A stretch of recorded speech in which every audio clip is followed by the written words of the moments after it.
Stripe has what I would call, I forget their official name for it, but I always call it dumb retries, which is basically it will just try on a certain daily cadence. So we'll try like 3 days after a payment fails, 5 days, 7 days, etc.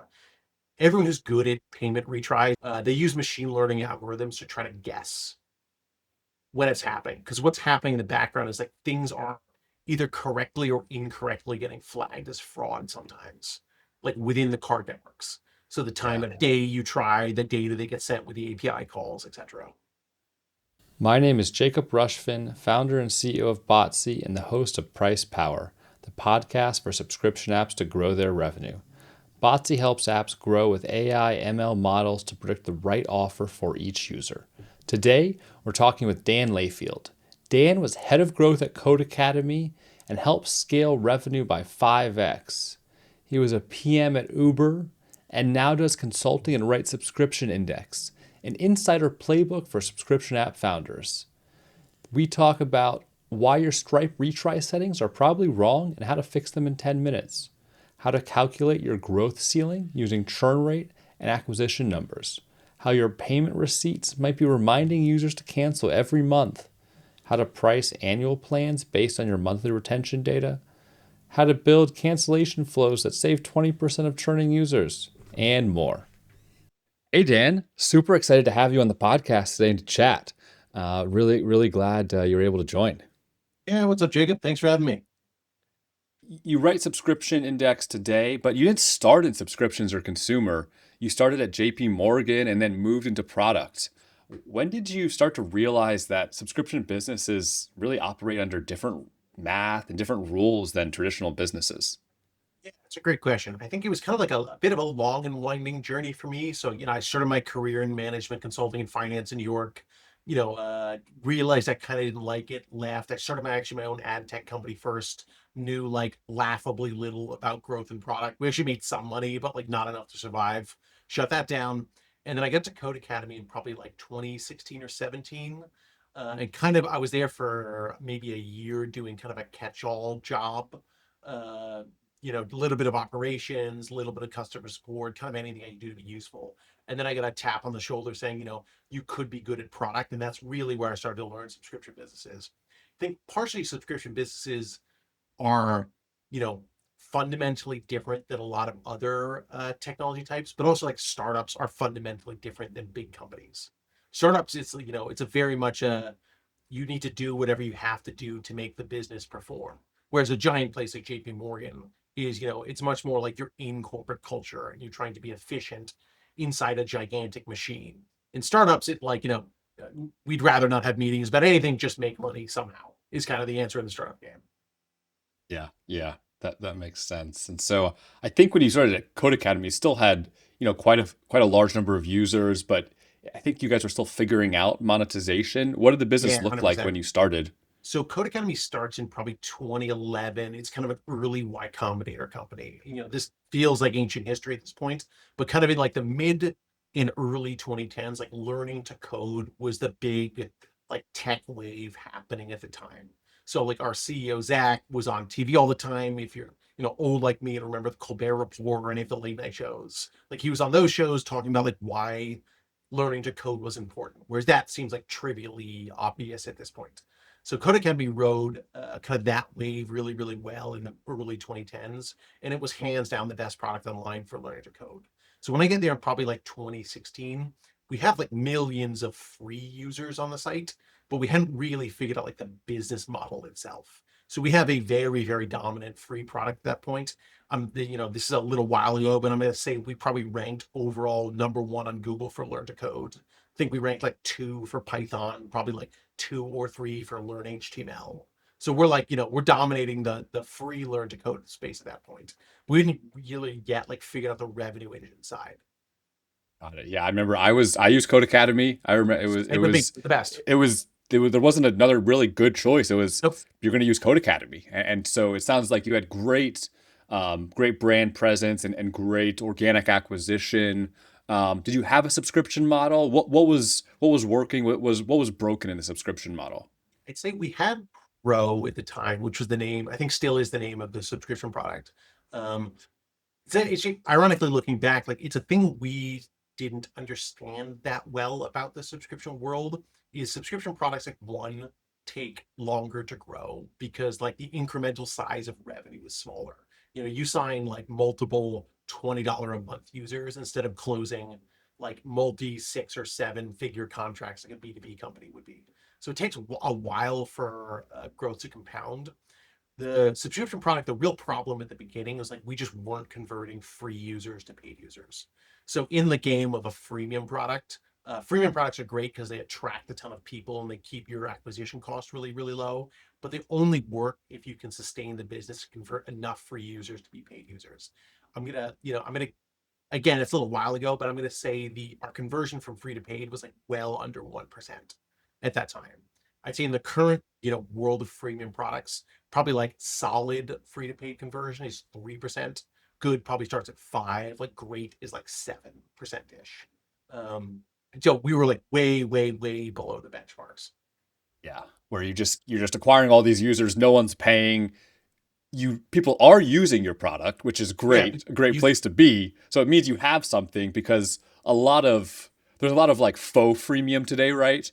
Where Oh, there's a 100%. trial or it's a freemium, but there's not really anything behind the free version. It's all just trying to drive towards conversion. So it's a little different where you had like an amazing product and user base. It's just no one was paying you.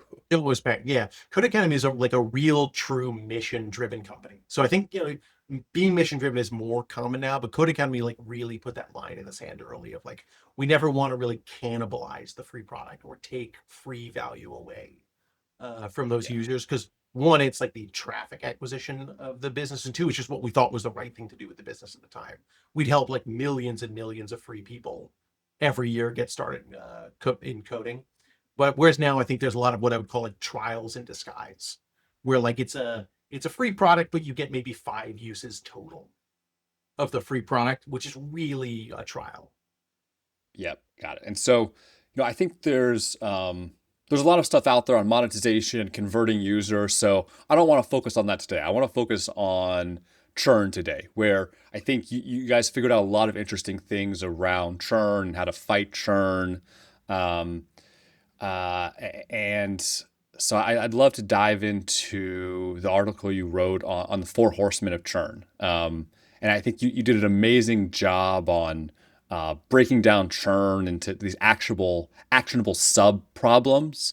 Tell me about like the gap you saw in Codecademy or just in teams in general, how you were approaching churn that led you to develop this.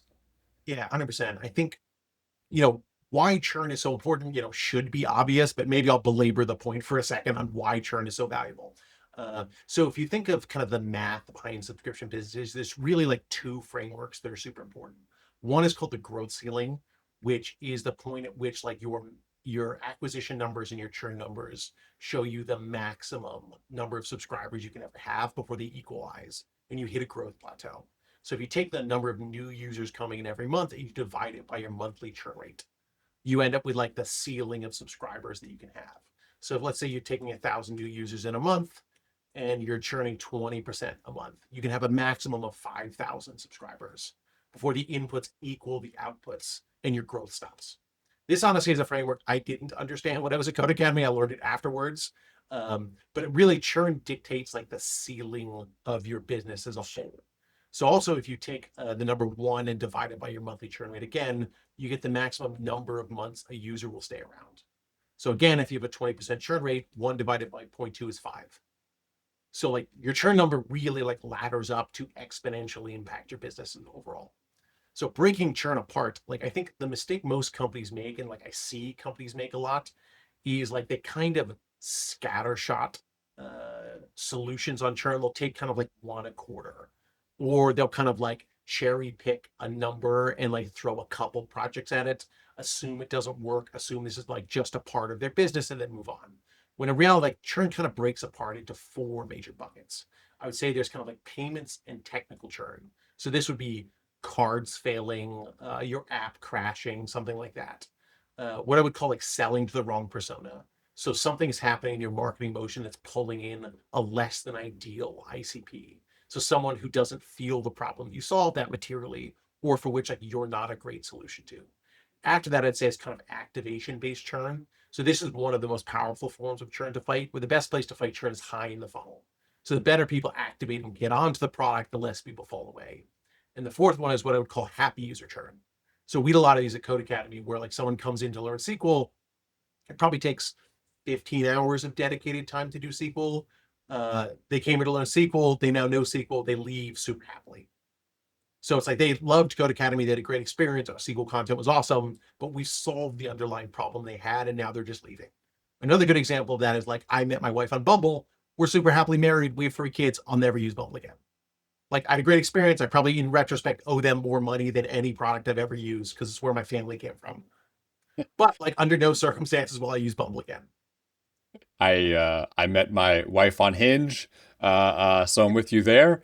But and it's an interesting thing to think about. There's positive churn there as well. And so we've got these are your four horsemen too. These first, so we've got activation, we've got payment failures. I think you in the article you had like pricing and plan mix, and then voluntary churn, voluntary cancellation. Was there was there some moment at Codecademy that made you realize this framework, or made you break it down, or just over time you kind of created this framework and focus on these different areas? Yeah, I'd say this is something I came to more after Codecademy. I think we were both very Codecademy was a hard business to scale, and it was also like an awesome business to scale because I got to work kind of like end to end of the whole subscription model.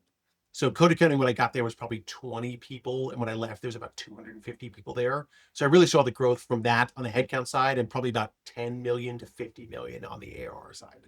So really it allowed me to like touch all the parts of the subscription journey and figure out kind of where the levers were. The Horseman framework I came after I'd done a bunch of consulting. You see that like most companies have the same problems. And there's really like a certain set of solutions that work for most of them. I'd say the mistake that I see a lot of companies make is they start a lot of things in parallel. And like it's a very comforting feeling when you're kind of a product person at a company when you go to present your roadmap to leadership and you have 10 things going on in parallel. It like the team looks busy, it looks like we're ambitious, like I have a lot of stuff to talk to fill a meeting up, etc., etc. But it's almost like the exact opposite of how you should work on that problem. Like projects don't produce any value till they're live. So what you should do is like throw all your energy at the things you can get outdoor the fastest and like get points on the board so they stack up over time. Subscription companies are kind of like a snowball rolling down a hill where like it takes a while to gain momentum, but once they're moving, they're super, super powerful. So like a really painful mistake you can make in these businesses is spend 6 months on something and then have a dud happen. You lose half the year in terms of gains.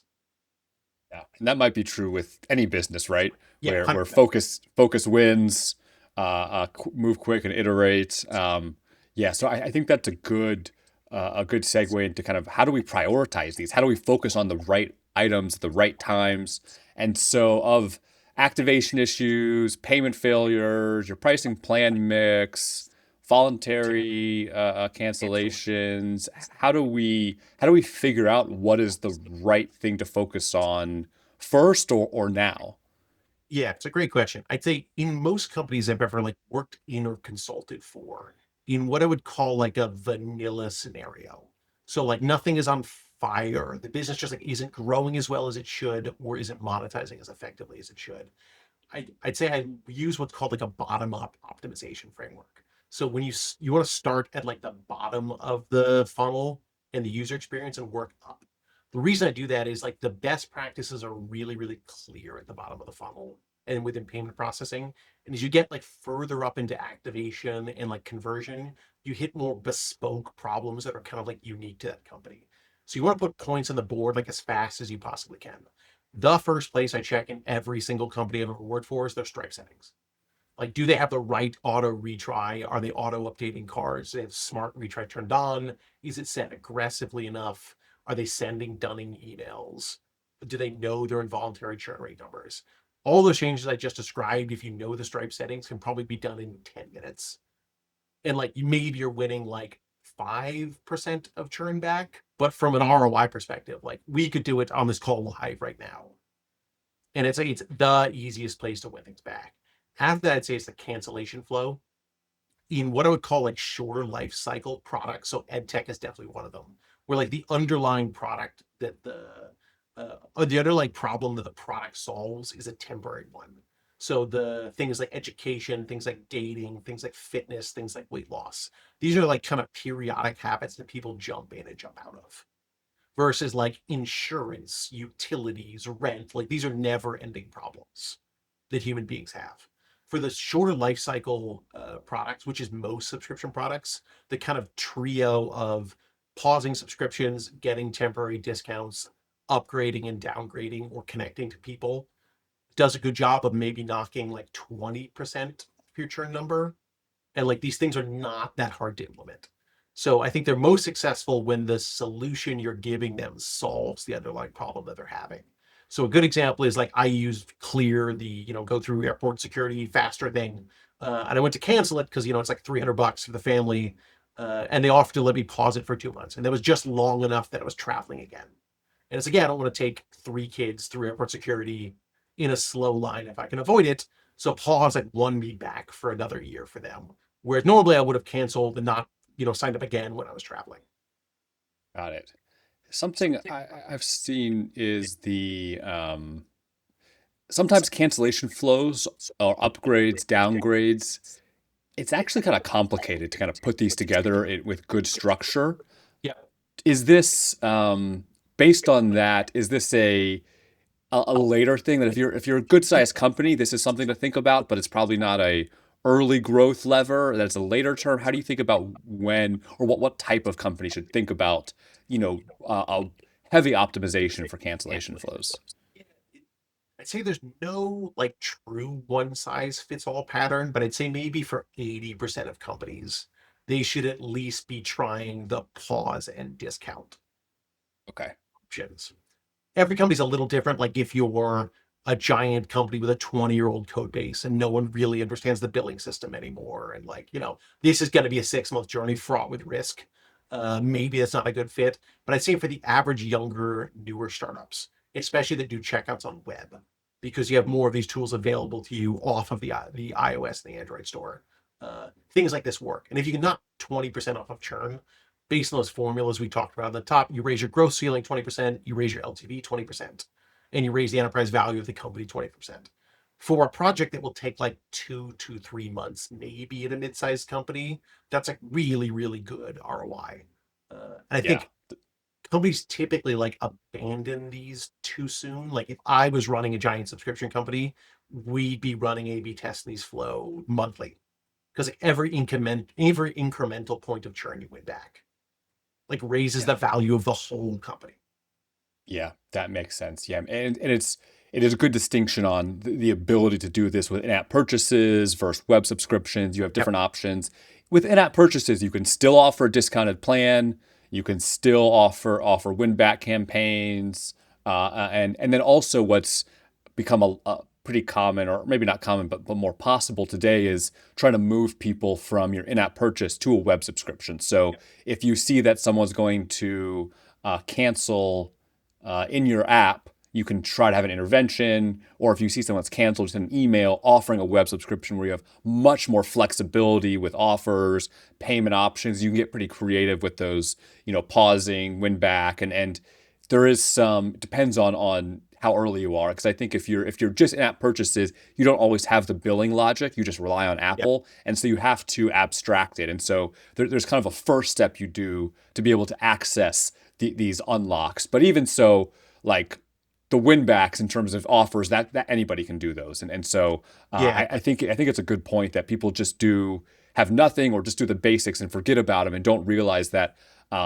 every single point there is pretty meaningful, because subscription businesses are built on retaining users. So if you're not retaining Yeah. them, but you're not building a business. Yeah. 100%. I think I'd say there's three like choke points that all your users go through, and you should do as many of the best practices you possibly can.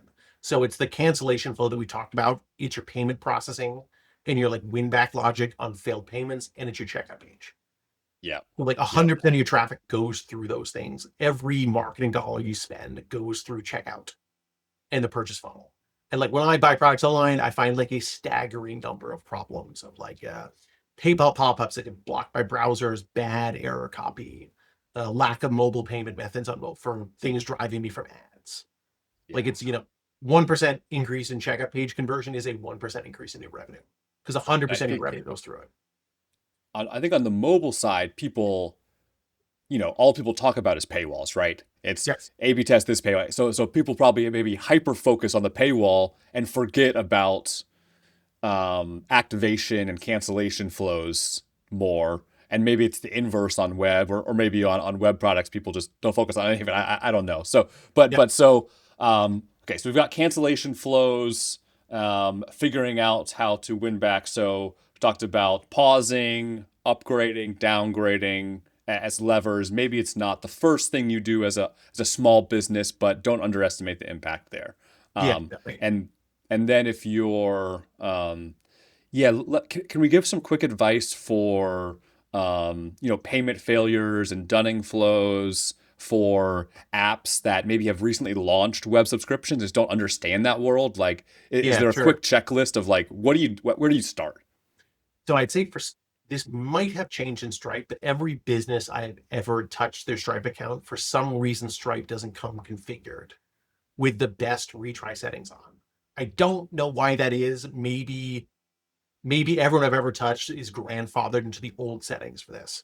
But every company I work for, I end up looking at the following settings. There's something called the retries within the payment failure screens. So you want it set to smart retries. I always set it to 8 attempts over 4 weeks. It's like kind of the most aggressive setting they'll let you set it to. The key thing is like you want to set those retry settings so they span as many pay periods as possible. Because typically, if you're charging a debit card or if you're charging a credit card, like every 14 days for debit cards and every 30 days for credit cards, like the balance will reset and you'll get another shot at trying it. Stripe, in some plans, also allows you to set more aggressive dunning cycles for annual plans. So annual plans are even more important to done because it's typically 5 to 12 times the price of a monthly plan, and you can set those I think as long as 2 months. There's also other settings like the card updater. So when someone's card changes, Stripe attempts to re-guess the new one. That's another big one. Making sure the emails are turned on so that Stripe is emailing you for failed payments. There's also, if you use Stripe's failed payments emails, you can also let someone update their card in your system without having to relog into your application. So you want as little friction as humanly possible. I'd say like the levels past that is, you can turn off Stripe's emails and you can trigger your own emails and put more like love into the copy and the headline and things like that. But I say the Got it. minimum is configuring Stripe correctly. Is getting just those things done, and those are Yeah. super easy. Anybody should just go and do those today. And the smart retries is basically how you solve the handling multiple pay periods. That's if you have that enabled, Stripe should handle that automatically. Yeah, Stripe has what I would call, I forget their official name for it, but I always call it dumb retries, which is basically it will just try on a certain daily cadence. So we'll try like 3 days after a payment fails, 5 days, 7 days, etc. Everyone who's good at payment retries, so Turnkey's a company that does it, amongst other things. Butter's another one. I think FlexPay is another one. They use machine learning algorithms to try to guess when it's happening. Because what's happening in the background is like things are either correctly or incorrectly getting flagged as fraud sometimes, like within the card networks. So the time Yeah, of day you try, the data they get sent with the API calls, etc. got it. Got it. Cool. Cool. That makes sense. Okay, so we've got cancellation flows, we've got payment failures and dunning flows. Um, let's let's talk about pricing and plan mix. Like, so at what point does your poor plan design show up as churn, and how do you diagnose that? One of the most, I'd say, impactful changes we ever made at Code Academy was getting the ratio of the prices in our monthly and annual plans correct. So this was like, I'd say, a top 5 monetization win at the company. So in those shorter life cycle products where the average user is going to stay around for 4 months, 5 months, 6 months, something like that. So that's fitness, dieting, ed tech, dating, gaming, like all those things. We figured out, I guess through random luck, that if you price your annual plans as like 1 or 2 months more than your average monthly retention. you end up jumping the monthly retention numbers from like 5 months to probably an average of like 10 months. You can like literally double your LTV and cut churn by just pushing more people into the annual plans. So I'm making these numbers up, but like I think at the time Codecademy was charging roughly $20 a month. Maybe our monthly plan LTV was like $85, $90, something like that. And after optimizing this, our annual plan LTV was probably like $300 because you end up getting roughly like 50% of people per annual plan cycle to renew. Users psychologically commit more, you end up with less payments based churn. You get cash payback faster cycle if cash is important, especially if you run a bunch of ads. It's one of the few like plans, rising tides that lifts all boats. And I think, we kind of discovered this in isolation, but if you look at any of the really good subscription companies, such as like Calm, Noom, Headspace, everybody aggressively discounts their annual plan. I think in relation to what their monthly LTV is. The reverse is this, like if you take the ratio of those plans, you can guess how long they retain monthly users for. So I think everybody mature in this space does this trick. I think the Yeah. the normal kind of like ratio everyone locks in it is like a 10 or 20% discount for monthly to annual. But like that really only works if your retention in them is about the same and you want a small discount to get more cash up front. Yeah. Yeah. I think it depends if you have a strong subscription business or in terms of renewals. If you have a weaker renewal rates, um, what I advise companies to do is you jack up the monthly price, keep your annual the same, make annual look like it's 50% off, get more revenue up front. And so I think it depends on your renewal rates as well. Because and in the mobile app world, a lot of consumer companies, they're kind of subscription businesses because they're Yeah. kind of just acquire users profitably and get them to pay once and kind of keep them as long. It's Yeah. not like, are you really retaining them that long? And so, but I think the general insight is like, um, annual is really, really important for driving your success. Definitely. Monthly churn is always going to be way too high, right? And you can't. It's really, really hard unless you're Spotify or Netflix to build a successful subscription business on monthly plans. Yeah, I'd say for like a B2B company, like good churn is like, you know, 5% a year. For B2C companies, good churn is maybe 5% a month. But if you ever look at a table that like projects that over 12 months, if you lose 5% of people every month, you lose 46% of your people every year. So you have to do a lot of acquisition just to keep up with the natural churn cycles of those business. Companies that are really like, I say confident in their long-term retention don't offer annual plans. Like your car leases don't do that. Your rent doesn't do that. Your cell phone plans don't do that. Like there's no reason Yeah, to give a yeah. discount because you'll be using these things for years and years and years. Yes, Yes. exactly, exactly. And I think it's a really good point to think about that. If you're starting off, you are not those businesses. Yep. Don't benchmark yourself against them. You need to do everything you can to get that cash in the door, and your annual price anchoring versus monthly is a huge, huge lever. I think that a Google presentation showed that even if you discount your annual plan 50% versus your monthly, the annual LTV is still like 2x higher. Yeah. If you have the traffic, a really good A/B test to run is one with the main KPI is revenue per allocated user in the test. So if you like split your traffic in half and you take the money earned on each side and divide it by the users on each side, the highest number should win there. So you can keep Yes. playing with those ratios, Yep. kind of like quarterly, maybe at least every 6 months, and like keep running tests to make sure you monetize that traffic effectively. Yeah. Yeah. That makes sense. It makes sense. I think it's such a getting your pricing and plan mix right, such a big determinant of success. And um, how do you think about like cadence of optimizing or kind of continuing to improve pricing there? I think a lot of people don't do this frequently enough. I'd say by not frequently enough, I'd say most people don't do it, period. Um, Yeah. so I'd say like if you are running pricing tests at all, you're ahead of the game. I think in an ideal state, like you should probably be running them once every 6 months. And that doesn't mean you have to overhaul your whole pricing structure. You can change like the discount ratio. You can change one country's price mix. You can Yeah. change like lightly where features are. But again, it's like there's very few choke points that go into businesses, and like everybody who comes in pays you something. Your LTV is the price you charge times how many months they stay around, and that's the main determining factor of how much money you make in the business. So it's like you want to touch one of those things. Pricing, also, to be honest, like those tests scare the shit out of everybody. Like I've never worked at a company where everyone is a little panicked around pricing tests. So it's almost like recognize that in yourselves, especially if you're the founder of a company. It's one of those kind of like Schrodinger's cat moments where like you really figure out if the thing you're building is valuable. Versus you can always make the assumption that you could charge more. But like these tests are really what show you where you can. Yep, exactly. And quick plug for Botsy. This is part of the value we offer. Dynamic pricing, figure out the right price Yep. to pay for every user. It's to your point, this is what we saw that just this is where the largest gains always came from. If we could get pricing and packaging wins, and so there's got to be a better way to do this.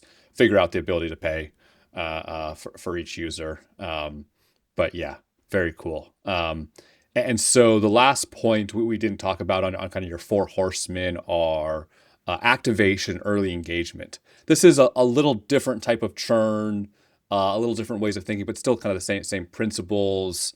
What behaviors correlate with long-term retention, but are often mischaracterized as maybe vanity metrics?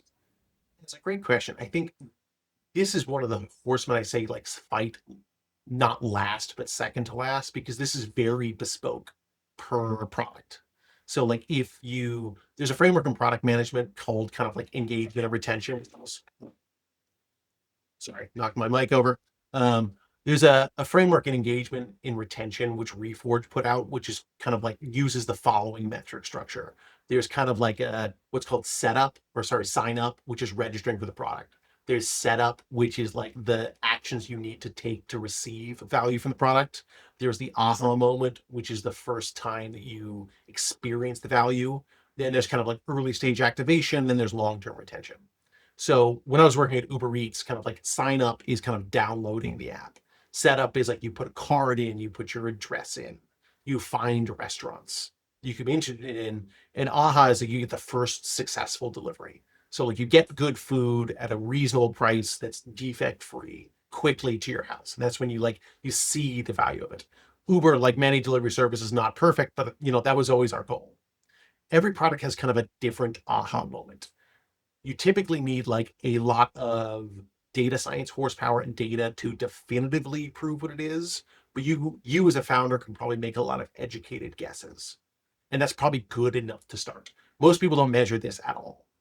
So even putting like some rough guesses out there. So if you're running a fitness app, you could debate if it's selecting a workout, the end of the first workout, the start of the second workout, or like when you see yourself getting in better shape.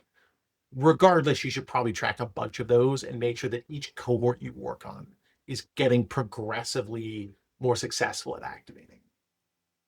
Yep.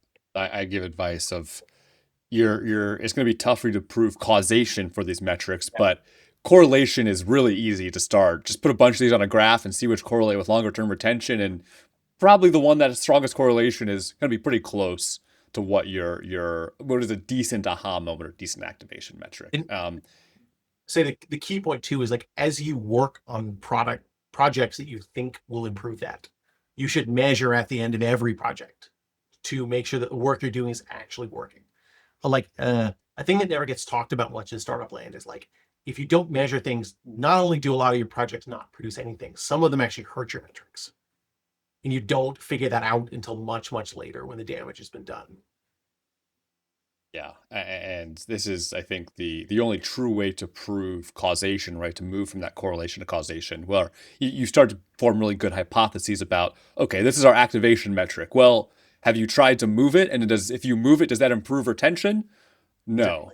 Well, okay, well then how'd you try that? Oh, it didn't work. Well, then that's not your activation metric. Yep. Keep thinking there. So I think, yeah, we a lot of times we do a great job at measuring things, but we don't always check back if what we did actually changed what we're measuring, or kind of how you map those things back. for It's for hard sure. too, because it's like you invest in this thing. It's tough to like look at things in the cold light of day and try to, especially open up to leadership and other founders if you're right or wrong. Like Yes, everybody wants yes. to show like a volume of work that goes out, but what matters is the results. Yeah, going back to your original point of it's great to put together a roadmap with 10 different initiatives, working all these things, but what drives the needle is focus on the right areas. Exactly. Yeah, yeah. Okay, so thinking about activation engagement, I love the framework of sign up, set up, aha, or activation, and then habit moment. This is what I tell everybody too. I think it's there's different variations of it, usually it's the right path and allows you to focus on the right areas. How should companies think about their onboarding sequences so that they actually reduce churn? How do you connect that activation to the churn and improving that as well? I think that is tough. Like I think this is an ironic problem of subscription businesses that like the better you are at retention, the harder things like that are to prove. So like if no companies and myself included probably have the patience to like improve activation and then measure for 6 months and like see that in the long tail of churn.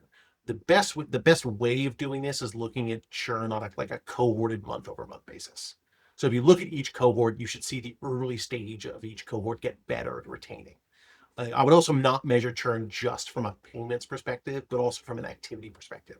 So if people stop using the product, they will eventually stop paying. Making sure you're measuring churn from both like a whatever you consider the core activity of the product to be. So Codecademy like submitting exercises. If someone stops submitting exercises, they will eventually stop paying us. Yeah, and so in the realistic sense, waiting for annual churn or waiting for the end of kind of monthly lifetime of a user, when you focus on activation experiments, it's just going to take way too long. And so, what are those early proxy metrics that Exactly. correlate with long-term churn that you can measure quickly? For example, with in-app purchases, generally a regular or consistent percentage of people cancel immediately or in the first 7 days. You start a subscription, and in those first 7 days after you've converted from the trial or purchased something, you have a regular percentage of people cancel, auto renew for their subscription. A lot of times that's a great proxy metric. If you can reduce the percentage of Yeah, people canceling on day one or in the first 7 days, generally that correlates pretty well with long term renewals. exactly. Yeah, another helpful framework within product is North Star metrics. So like some strong overlap in some metric between user value and business value. So I'm trying to think of a good example. Like Instagram, it's probably like story views, either from like in some sort of time box, average or count. And if people stop viewing stories, they're probably slowly falling away from the product. Those are Yep. And typically like good leading indicators. I was in the food tech world for a bit as well. So I assume at Uber Eats it was something like 3 orders in 7 days Yeah, or 2 orders in exactly. 7 days, something like that, or the number of orders per week, active users, Yeah. drive active eaters. Probably you probably had some cool fun name for it. Yeah, I forget Um, what our metric. We loved acronyms at Uber, but yeah, what exactly it was called is escaping me. But yeah, yeah. All good, all good. And when we're thinking about the design of the onboarding flow from tactics to strategies to psychological tricks, how do we think about setting the user up well to reduce churn? There's the quantitative side of how we measure this, but what do we actually do here that usually aligns with um, and eventually better reduction in churn? But at first we're measuring that through proxy metrics. But what are we actually doing here? What have you seen work? I think the best onboarding experiences I've seen like onboard you onto like the problem and how they solve it, and not just technically how to set up an app. So like I won't name the product, but it was a family management application, and it was literally just like device setup, as opposed to like what's your wife's name, what are your kids' names, like what schedules do they have. Like I don't need you to show me how to set up this thing that I bought. Like I can figure out how to set it up to Wi-Fi. I want you to like get me to give you the information and help me understand why I'm giving you that information. and give me like helpful payoff cycles. Yep. Like, And so moving that definitely. activation or aha moment earlier into the onboarding flow, where like onboarding is not teaching you how to do something. Onboarding is like showing the value, really getting you Show value. excited, making you emotional, making you really understand what you're getting. Yeah, exactly. And I think like there's a tendency in onboarding to try to remove all friction, which I don't think you definitely want a low amount of friction, but some level of friction is necessary. Like my retort in this in the conversion world was always like, if we just want to eliminate all friction, the homepage would be the checkout page. And people would just understand why they want to buy the product, but like obviously that doesn't work. You have to do like a level of education and hand holding to get them invested enough to buy it. Yeah, yeah, that makes sense. That makes sense. And I think, yeah, don't underestimate the impact of these activation flows or onboarding improvements. Where, like you said before, anything that touches every single user is inherently impactful. Yes. Yeah, and so when we're thinking about these four horsemen, you said that a lot of times, payment failures. This is a quick win, and can be in terms of the ROI, it can be really great just because of the speed of improvements you can Yep. make. But maybe it's not the highest impact thing you can do. But then we talked about cancellation flows. That may be the next highest thing in terms of ROI. If you want to get some quick wins when you're starting a new company, you can probably find some of the cancellation flows or win backs or Yep. opportunities there, but a little higher effort to Yep. kind of get some wins there. Then what do you think is so? We've got pricing and plan mix and activation issues. How do you think about prioritizing, and how do you figure out, because those are both can be high effort, they're Yep. scary, they're ambiguous. With pricing and plan, you have a little more revenue data. Activation, it touches everybody, but it's kind of hard to figure out where to start. How do you think about prioritizing between focusing on activation or kind of pricing and plan mix? Think if I had to choose, let's say like it's a startup that's doing 5 million in revenue, it's 3 years old. They have a distribution channel, they have product market fit. I lean more towards immediately doing more pricing work. Just probably because startups like that typically have not touched pricing since they launched. So there's probably like more immediate revenue impact that can be had there, and then pushing harder on activation. The more like political product manager answer is like you do both on the roadmap and you weight them in terms of the hours you're putting into each accordingly. But I think key in frameworks like this is like you've already done the low hanging fruit and easy stuff. So that's producing value for you while you're tackling these harder problems. Yep, yep. If you have a business that's working, you figured out activation in some sense, right? Yeah, Users exactly. are staying, they're purchasing your product. There's something there. If you're very new, like the price doesn't matter if no one makes it to the price or no one cares Yeah, about the exactly. product. And so if you're very new, pricing is maybe less important, and figure out how to actually engage users and activate them and stop them from churning at all. But then if you're a little later stage, there's huge opportunity with pricing and plan mix. Yeah, exactly. And like activation can be tricky. Like we probably ran I'm going to say like 20 A/B tests on the Codecademy homepage, and none of them worked, with the exception of changing the CTA from start coding to sign up. That was the only test that worked. But partially, like most people come organically. They know what it is. It's a trusted brand, and it's free to get started. So it's like there's not really anything we're going to say on that homepage besides Codecademy. It's going to materially change people's motivation because there's no cost to the next step. It's like activation is like a little tricky. Yeah, and I think it differs if you have organic users that have high intent versus paid users who have to convince, or Which is why it users you matters so acquire. much for your company. Yep, yep, 100%, 100%. What one thing I was thinking about when we're talking about cancellation flows is that there's new legislation around, like click to cancel. There's tons of ethical conversations. How do you think about that? How do you build an ethical cancellation flow that actually improves churn and works, but is still, it's still not manipulative to users? I I think there's a balance to strike. I don't like those dark patterns. I feel like those catch up with you with time. We interviewed some guy at Code Academy as a head of marketing, and he worked for like I won't say what it was, but it was kind of like a box e-commerce product. And it's kind of like, oh, we solved cancellation. Like, how'd you do that? It's like, you have to call to cancel, and that guy never picks up the phone. And it's like, yeah, I'm sure your numbers look good now, but like, this will catch you with time.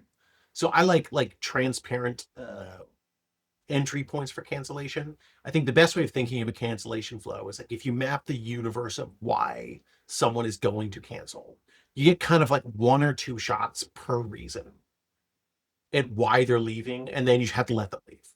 So the New York Times is a really, really good example here, which I can dig up and I'll put on my site someday, where like they get a good shot at like the universe of reasons why you cancel. Then they try to like connect you with someone or give you a temporary discount or let you unsubscribe to the bundle and just keep like, the Athletic or like the games or something like that. Yep. Amazon Prime does a good job here with their Yep. cancellation flows. If All you these want to big check companies out. do this for this reason. They have Yes. entire product teams who just do this because like the churn metric is so powerful. Yep, 100%. And so you talked about cancellation reasons. How do we figure out those reasons? How do we know what those possible cancel reasons are? Yeah, I'd say in an ideal way, like if I could do this any way that I wanted to, I would use just an open-ended form to start. The data that comes into cancellation forms is like notoriously unreliable. So like someone is at their lowest intent with your product. They don't like you enough that they're just going to leave. So the data that comes out of cancellation flows is like never that good. But if you could do it anyway, I would use an open-ended form to collect like the universe of reasons. They typically tend to be things like price, time, like the use case is over. But like you might have some specific ones depending on your use case. Then like if you're going to change that to be a structured form, definitely like, resort the results every time someone cancels. So you don't get someone just choosing the second one every time. Even if you're collecting perfect cancellation data, I've never found it to be that useful. The best case scenario is you're tracking it over time, you're making changes, and then you're seeing like the relative order of each one changes. You're hopefully addressing some objections. But most of them, like price and time, are one and two for pretty much every product I've ever worked on. Well, to me, all of them are some measure of like doesn't see value. Yeah, I everything I've seen is, price is 50% of the responses. Yeah, Everyone says it's too expensive. Well, that's really a cover up for what's actually going on. The price does not align with the value you're getting. Are there good ways to try to dig deeper into that to actually understand? they have never been successful with that, to be honest. Like I think we tried like paying people with Amazon gift cards, get them on the phone. Um, yeah, I think that probably the people getting the best data are like B2B companies who have an offboarding call. Yeah, yeah, and In the consumer use case, like I think it's a little bit finger in the air. Like, I forget the name of the service. You can now use the LLMs to like aggregate the open source data for you, which is like it's an input into product management, but I've never found like a smoking gun yeah, in yeah, cancellation it's data. same because, like you said, the people that are canceling don't want to talk to you, don't care about you, no incentive to give you good information. Build these things, I don't even read them or type in anything. Like when I cancel products. So Yeah, yep, 100%. Any advice on like personalizing cancel flows or dynamic cancellation flows that you've seen work well? I think if you are a more complex product that has multiple tiers of service, I think there's some value in personalizing that. So if you're, Zoom, you shouldn't handle like me canceling a $20 a month account the same as someone canceling a $25,000 a year account. Like I think Yeah, that matters more in like the PLG yeah, space. I've seen some companies try to pipe in like course data from ed tech products into cancellations instead of you're canceling. It's like don't give up on technical SEO learning or whatever you're taking. Um, I don't know if that's worth the complexity. yeah. I've seen some simple personalization work well, where it's like um what type of content a user consumed most, or what type of Yeah, goals they have, and it's more like simple string or copy personalization that yep. that resonates with them better. Um, yeah, I was curious if you've seen anything on kind of we talked about upgrades, downgrades, and pausing, and I was curious, but if you haven't seen anything work well there, that's fine. Yeah, the biggest personalization, I guess, when we had a Code Academy there was when we raised prices and you were still paying a non-public price. So an old price plan, we would let you tell you that and then offer you to pause in the cancellation Mm, flow. That was super effective because like if yeah. you cancel at 19.99 a month, it's now 39.99 a month. Like you're never getting this price back. I think that's a good one. That's and I think that can be applied to people with discounted plans too. Yeah, exactly. That making sure they know that they're not going to be able to renew at this price. Maybe you want to keep it, maybe you want to pause. I think that's probably a great easy tactic for a lot of people. Yeah, that was super effective. I think I canceled YouTube TV the other day, and it's like they didn't so much as personalize, but like let me unbundle the content I was paying for. So I forget in Texas, YouTube TV is like $80 a month or something like that. But like, do you want to just keep Stars for $6.99? Do you want to just keep ESPN for $40 or something like that? My guess is like those are a little bit personalized based on the content I've engaged with. Yeah, yeah, and your potential value, maybe what they think about They, you, your use. yeah, they Yeah, have the yeah, horsepower to do that math. yep, yep. Cool. And so we talked about a little about this about the beginning, but someone kind of feels stuck, chasing acquisition. They don't have sustainable monetization. Their churn is too high. Where do they start first? What's like this first practical step they could like take this week? I'd say it's a thing I do when I consult, which I almost always find problems of like sign up for your product, paste every screenshot into a mural board, and like ask yourself, like, does this make sense? And like, where might I be confusing users? It's like typically this might change in the age of AI, or it might get worse. I think a hidden growth detractor in products is like the quality is just not good enough. Like product isn't good enough. It's confusing. It's buggy in key places. Like I'd say the average 20 million AR company that I look at that's like 5 or 6 years old, you find just big quality problems everywhere. And like quality is really easy to fix because there's no like product management discovery risk on what's right. You already know what's right. You're just not doing it. Like Yeah. it's risky to build new features because your underlying hypothesis can be wrong. But like, part of a page doesn't load correctly. Those are typically really, really easy to fix. Yep. Don't underestimate the power of sitting down with the Miro, Whimsical, whatever, Figma, and taking a day worth of screenshots of everything in the product, and just putting them all on a page together, and it allows you to take a step back of Yeah, step into a user's shoes and actually, it's so easy to get close to the product, right, and just not uh, uh, 100%. get blindness to what's actually people are experiencing because you know it too well. You assume people know things. Yeah, I think that's great advice. Yeah, it's a hard thing to do because like you, the person who built it, like why you made all these decisions, but like the user in the end doesn't care. Like a lot of companies I'd say that I've talked to that aren't doing well, like users give them very valid objections and they try to explain why those problems are there. It's like the user doesn't care. The user's just going to use the products that's the best, regardless of like the technical debt you had to go around to build this way, or like that's in the old design system, or like we used to have a feature there, then we hit it, and we just kind of never came back to fix this. Yeah, they don't care.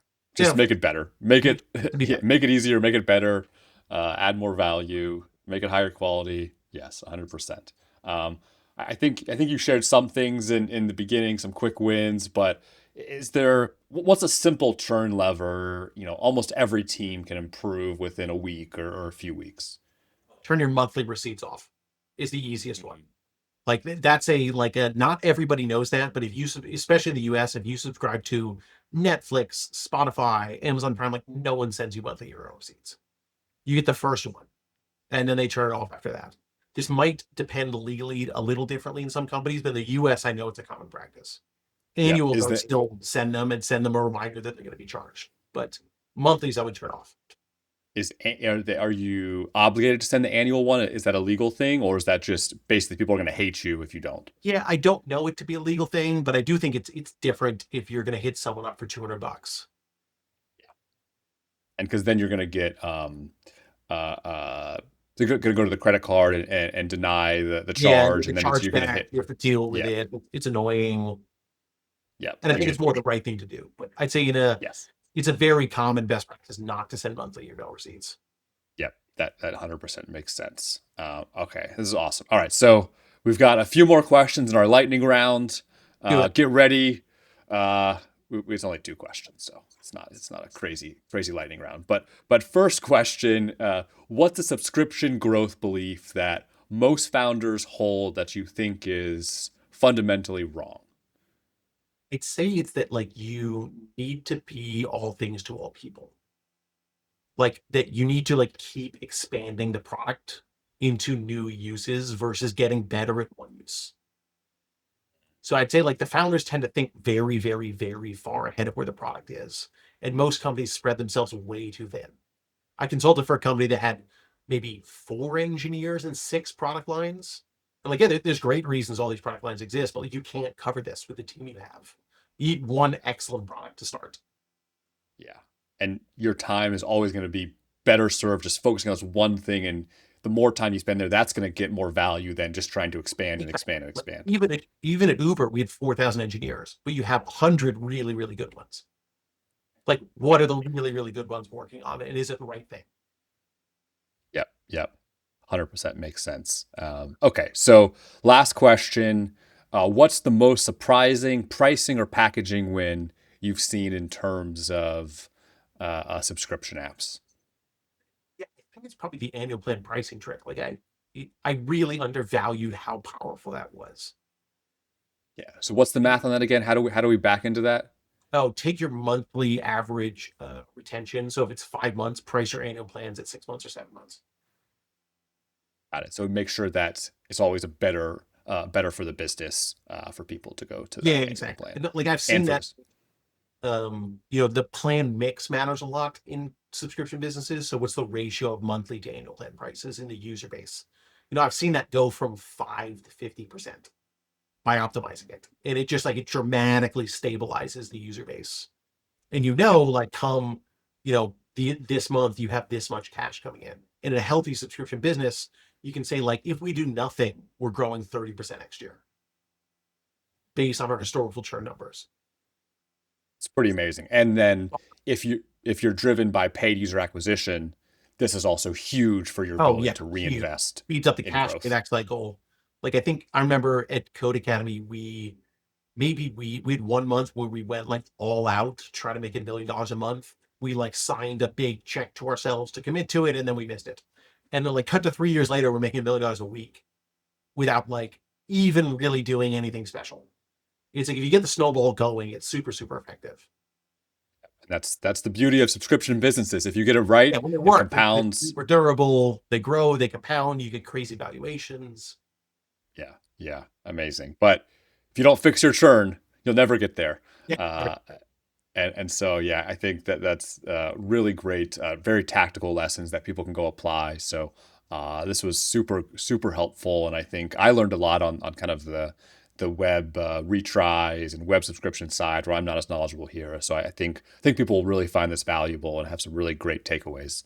Yeah. So I really Awesome. appreciate you coming on, Dan. We'll link to the blog post on subscription index in the show notes and anything else we mentioned, and maybe some other posts we can send people to. We'll see if we can find that Reforge framework if they still have it public that people can go see or check out. But yeah, anything else you want to promote and send people to? Yeah, that's really it. So yeah, my blog is subscriptionindex.com. I have a growth ceiling calculator tool. So if you want to know your future as a company, plug in your acquisition and your churn numbers there. And that is like the current ceiling that you can hit. Dropping your churn is the easiest way of moving that number up with time. But yeah, I write roughly every week. I don't have any, goals on building an agency. I do side consulting. I have a full-time job somewhere else. So most of the lessons I just write down and ship out on my blog. As I don't have the time to work with everybody, unfortunately. Yep. And Dan has some very great lessons there. I've learned a lot from reading his post. So definitely go check out subscriptionindex.com. So go subscribe. You'll more than likely learn something. Yeah, hopefully. Hopefully. Cool. Well, thanks again, Dan. This was awesome. And yeah, really appreciate you coming on the podcast. Yeah, thanks, Jacob. Talk to you later. Thanks for listening. Hope you enjoyed. Please go to pricepowerpodcast.com to see all the episodes. Go to Spotify and YouTube and give us a subscribe and follow so you don't miss any episodes. All right, talk to you next time.